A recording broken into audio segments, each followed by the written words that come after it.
Hello and welcome. Let's talk about Emily Wilde from her Encyclopedia, which I am going to call Emily Wilde's Encyclopedia of Awkwardness. This book is told in first person as her journal entries. This is her non-academic journal, and as her journal, we get to see some of her innermost thoughts, including a lot of how she feels about herself. And I think that makes her really relatable. But before we go any farther, spoilers for Emily Wilde's Encyclopedia of Faries. So I really feel for Emily, and I have often felt like her.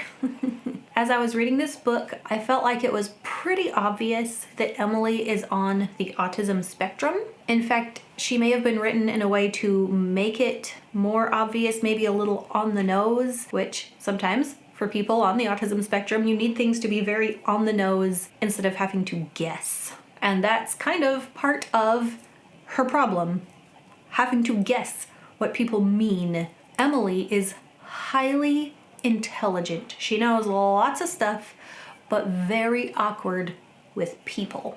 I can relate to that. I'm also super awkward with people.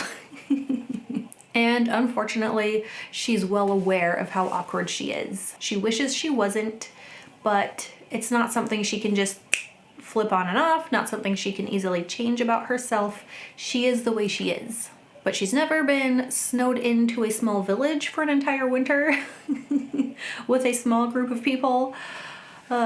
She has an incredibly difficult time understanding and decoding social cues. That is one of the hallmark things about ASD. Normal conversations can feel like code that everyone else is in on and understands, and she doesn't understand it. She's not in on it.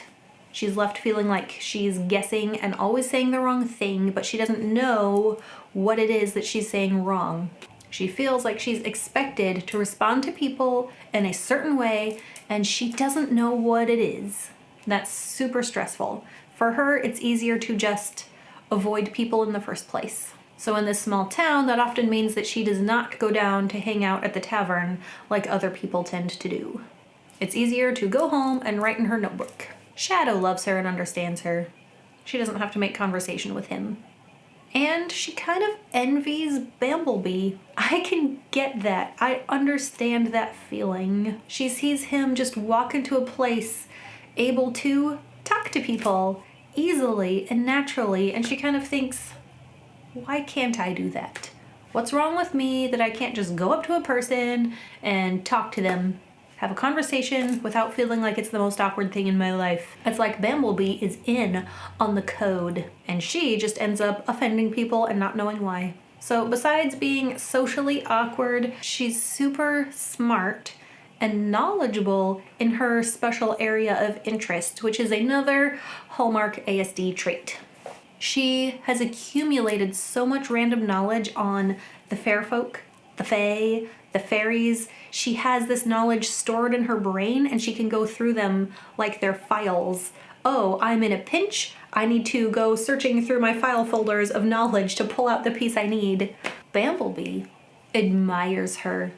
He admires her wealth of knowledge, her understanding of his own folk. That mystery doesn't stay a mystery for very long. It's pretty early on revealed that yes, he is fae, which means that out of any human or mortal person, Emily is somebody who can probably understand him the most. She doesn't just fall for his good looks and his charming manner. She can kind of stave off his enchanting personality.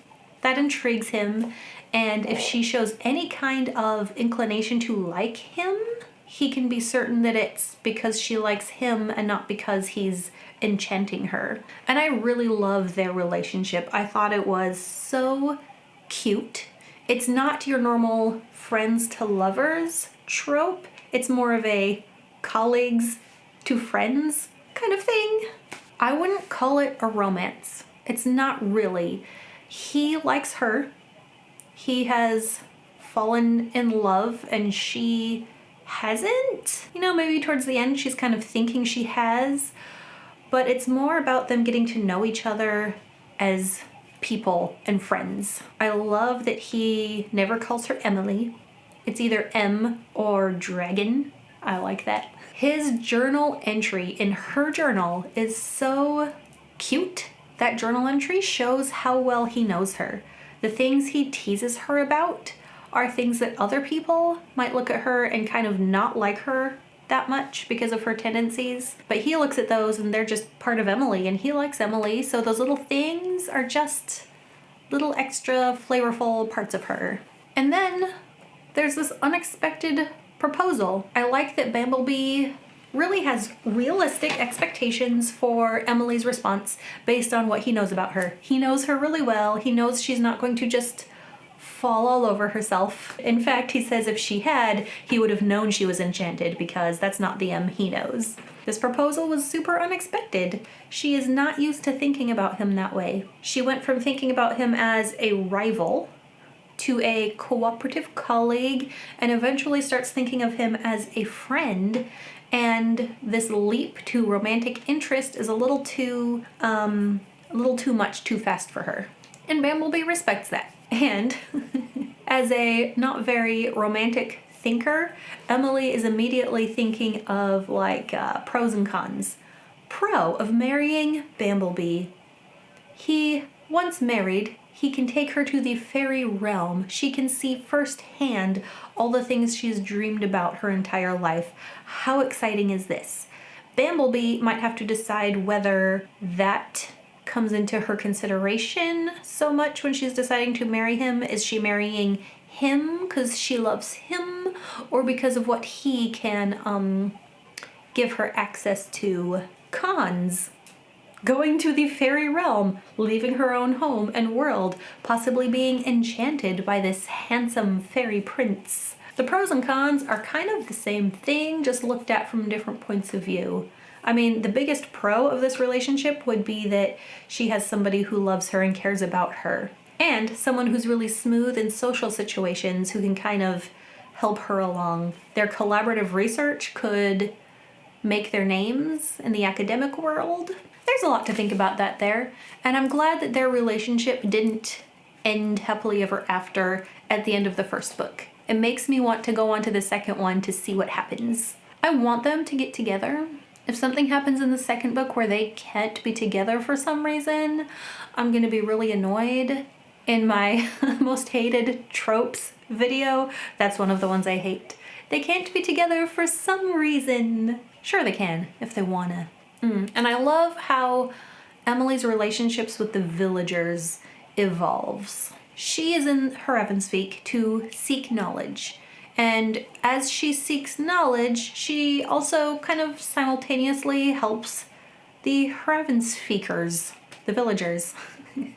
With the changeling, with rescuing the two girls, with going to free the king.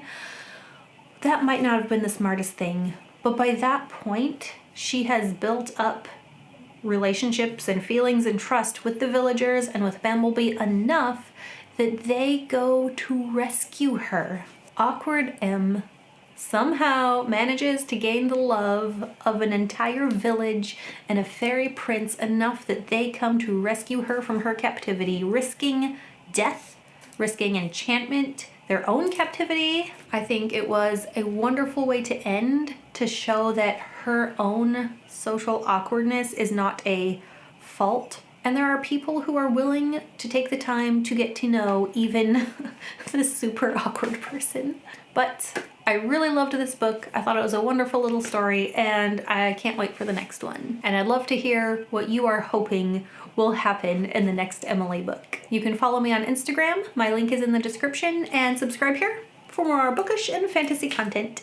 And I'll see you next time. Bye.